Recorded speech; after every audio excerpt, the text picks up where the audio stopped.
one of the things that he was saying was that religion is kind of like medicine, that it makes people feel better, and that the only problem is that if you take too much of it, you can poison yourself.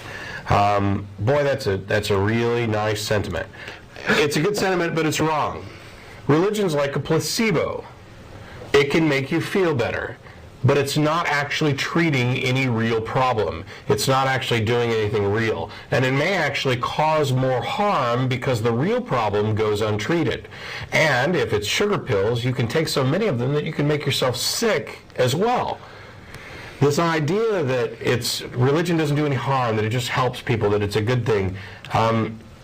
The question that he asked was, do you think the world would be better off if everybody was an atheist? And the answer is yes. But only if they're atheists for the right reasons, and only if they have a good understanding about reality. Somebody who got mad at God, or just said, I don't want to live with any kind of, religious practices, traditions, codes. That's not the kind of atheism I'm talking about. And it's not so much atheism that is at issue here. What we're talking about is the application of reason, rational thought, critical thinking, and evidence to the decision-making process. What this person's saying by saying that religion is kind of like a medicine that makes people feel better, you're saying that it's okay and even preferable to lie to people if it makes them feel good. That may be the case in some situations. I'm sure there are cases where we lie to kids and we do it thinking that it's in their best interest, and it may in fact be in their best interest in some cases.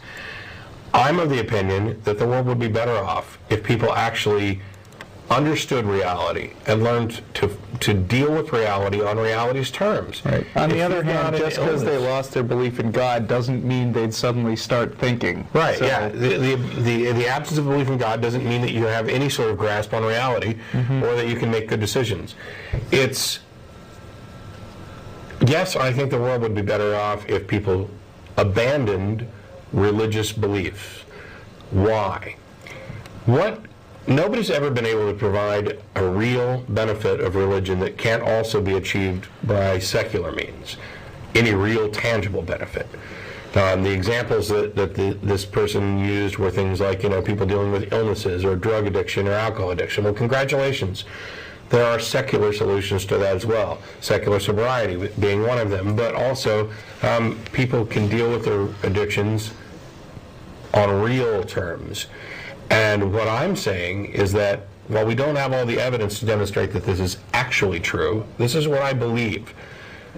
If I can learn to understand reality and deal with it on its own terms, that to me seems like the best course of action.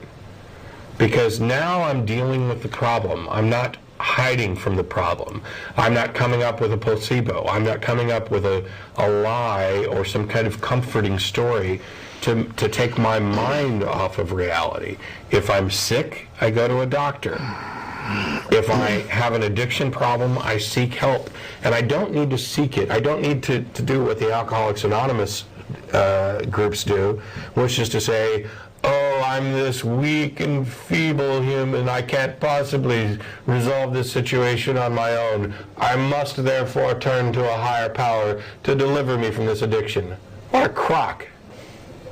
What a crock and an insult to all of those people who actually have beaten their addictions. Because for the ones who didn't go any kind of religious route, they obviously did it on their own. And for those who did, they did it on their own too, but they lied to themselves while doing it. That's the way it really works. Take credit for what you've done. Take responsibility for your actions. If you harm somebody else, it's your responsibility to make amends for that. Seeking forgiveness from a God is not a solution. It's asinine. Seek forgiveness from the person that you've harmed. Take responsibility for your actions. Take credit for your accomplishments. Pride is not this evil thing. False pride. That's a problem. Being proud of your accomplishments is nothing to be ashamed of. It actually reminds me of a cartoon that I saw in Mad Magazine years ago, where I think it was, I was a terrible alcoholic, but I finally got over it. And the other person says, yeah, how did you do that? He says, well, now I smoke a lot of pot.